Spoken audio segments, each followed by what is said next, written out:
दीनदयाल जी के चिंतन का इंटीग्रल ह्यूमनिज्म का विषय है,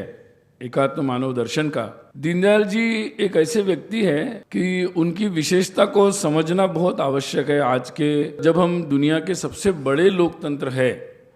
उस समय उनकी इस बात को समझना मुझे लगता बहुत महत्वपूर्ण है, क्योंकि दीनदयाल जी स्वाधीन भारत की लोकतंत्र को एक दिशा देने का एक महत्वपूर्ण कार्य करने में लगे हुए थे। दुनिया में और भी देश हैं जहां लोकतंत्र है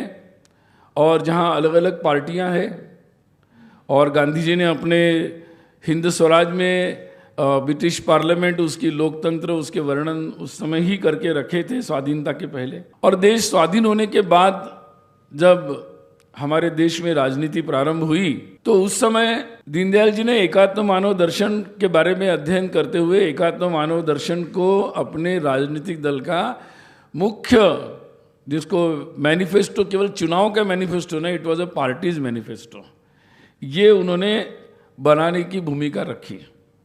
अब ये बात बहुत महत्वपूर्ण है कि कई बार ऐसे होता है राजनीति में कि पार्टी तात्कालिक मुद्दों पर अपनी वोट बैंक बनाने के लिए कभी कभी पॉपुलर मुद्दे लेती हैं,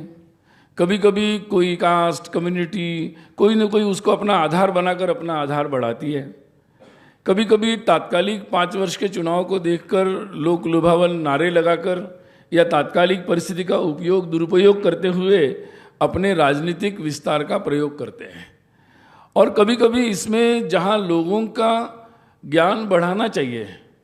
यानी ऐसी अपेक्षा करना कि लोग ज़्यादा जाने, सब कुछ जाने और ज़्यादा से ज़्यादा समझदार हो,